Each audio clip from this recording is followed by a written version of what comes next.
So let me get this down a little bit. Okay, revere ware. So, got a big box of it at a estate sale. It's very popular because of the way it cooks.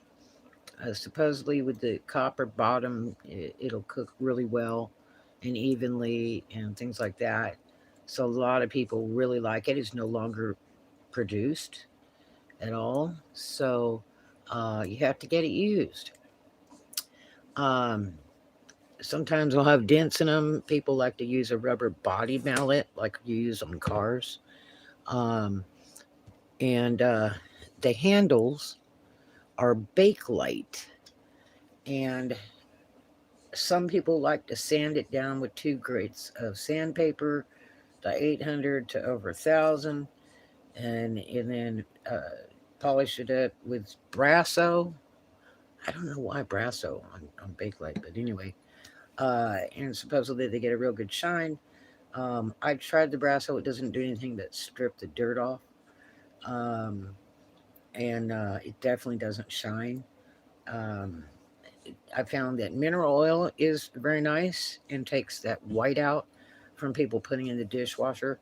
Dishwasher soap is like bleach. I with the showgirls, I'd tell them, put it in the sink with 2 drops of dishwashing liquid, and clean it. And on the spandex and lycra, especially if it was white, uh, it would turn yellow if they use like Clorox bleach on it, because it's plastic. And so the only thing you can use to bleach out a white lycra or poly like that, is to use automatic dishwasher soap and soak it. But otherwise, it's really strong. And so it dries these handles out and will turn them white. And once it's done, it's kind of over with. You can make it look better for photography purposes by using mineral oil. This is about $4 in a store. You get 16 ounces, and you can put that on there, and it looks real good in the picture. It looks better than it does in person, but it took the white out. But anyway, the only problem is when you start sanding on that and stuff, you have to be careful because it's asbestos based. It throws off an asbestos dust. Asbestos causes cancer. That's why they took a lot of that out of houses and buildings because they claimed that it was killing people. The stainless can be cleaned, and this one's real scratchy, and I'll tell you why I think it is because people were using a scouring pad on there or like a Brillo pad or something. You can't use that on this, especially on the copper. Really bad for these pans. You just use a sponge. You don't do any weird scrubbing or use a power tool or anything weird. See, like the inside and the outside's all scrubbed out like they used SOS pad or something. Um, the copper bottom is merely like a plating. It's not the whole pan. And the older pots that have the double ring on the insignia, it'll have 2 rings go around. Those are before 1968. And then some of them that have like the patent pending, that's another year. And then if it has Paul Revere riding the horsey, that's like from the 40s. So this one is after 1968, and it tells how many quarts and where it was produced and all that. So, uh, but you have to be really careful with these copper bottoms. This is a lighter plating. It's about 1 millimeter thick. So it's a lighter plating than the original Revere wares, which were double plated, and they were heavier. And the company thought they'd save some money and decided to shortcut. So after 1968, they went to the single plate mode, and people didn't like it as well. So the monetary value between this, which is after 1968, and the ones prior to 1968 is huge money.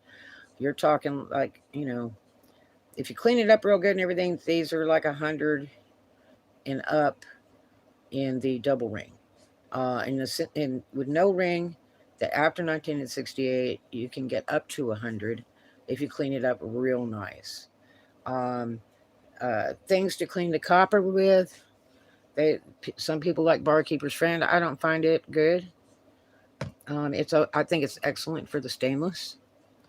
Um, some people like to use Brasso. Uh, I don't find it real effective. It's okay.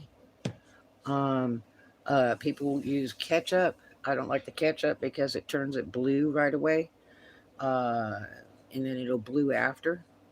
It has some kind of weird chemical reaction with that copper. So I don't like the ketchup theory, and it takes way too long. And you got to kind of babysit it. You won't leave this stuff soaking overnight in some stuff. It's not a good idea because you'll ruin the bottom and then it's worthless. The whole idea is they want the copper on the bottom of the pan. Okay. So, and it's a very, very thin layer. So I tried the baking soda.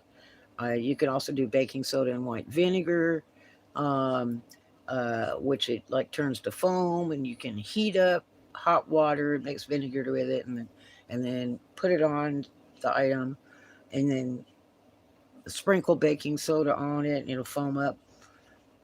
I just use a toothbrush for like all these edges and stuff, and in here and stuff. I use just a toothbrush, and I use lemon and salt. Lemon juice and salt. Now, regular table salt. Um, I've tried Himalayan. I've tried sea salt. Just regular fine grind table salt is like $1 for a whole big container of it. The big round container in cardboard. Um, that's perfect. Just pour some lemon juice in a little bowl and pour a bunch of salt on it, and it kind of makes a paste a little bit. And then use a kitchen sponge that's for cleaning, not doing your dishes, and apply it on there. You don't have to scrub out everything. It'll start instantly before your eyes, like magic, presto magico. It'll start turning that a bright pink look. Now this one, um, uh, I used the Barkeeper's Friend on the stainless inside and out. I did try the Brasso effect on the handle. I wasn't really excited about it. Um, and I used the lemon juice and salt. Works fantastic. I did try the Brasso and the Barkeeper's Friend on it. I'm actually happier with the lemon and salt, honestly. Um, Especially if there's burned on stuff. It works quite well. You don't want to scrape it with a knife. You don't want to put power tools to it. You don't want to put any harsh scrubbies, like I said before. No steel wool, none of that, because that's the value if you're going to resell it, and for how long it'll last. Like I said, this is 1 millimeter thick plating. Okay, so I used the mineral oil on the Bakelite handle. It's not plastic; it is actually Bakelite. It's an asbestos product. And then I also rubbed a little after polishing it with the lemon and salt because it'll tend to turn even after you've cleaned it.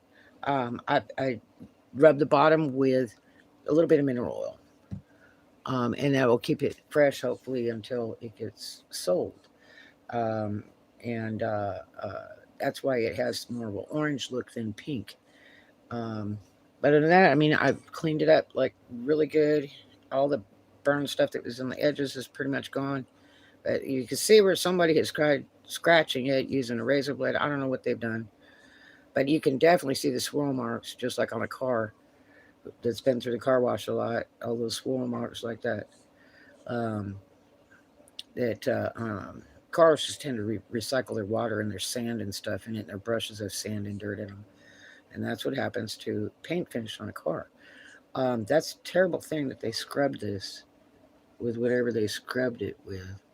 I don't think it was a power tool. I think they just plain used like a SOS pad or something, or a Brillo pad. Don't do it. Just a sponge is all you need. A sponge, a soft sponge, no scrubby. Um, and So this piece here, because it's after 1968, can go for 50 to 100 without the lid. Yeah. If you have the lid, that's better. But that's more value. The shelter is very well really good on these items, and because there aren't many, and people really want them. I had a chance to buy a whole new set around 2001, 2002 at Walmart for a couple $100, and I stood there and looked at it and looked at it, and I was like, I just don't like the way it looks. It's not pretty enough for me. I like Copco, which is Danish cookware. Um, but I mean, there's people that just absolutely love this stuff. So, and I've cooked in it before. It's okay, but it doesn't like the dishwasher because of the bake light handles. So, anyway, they just don't make it anymore. So, there you have it. There's there's my top 10 facts about revereware and the best way to clean it that I found. Now, maybe you like the other stuff better, but I tried them all on all different pans at the same time, and this is what I come up with. So it's real pretty, come out nice, ready to roll. That's what I'm talking about. Anyway, you guys have a great one. See you in the next one. Love ya. Be kind to a stranger and love everybody. And too much of a good thing is wonderful, and we'll take lots of that.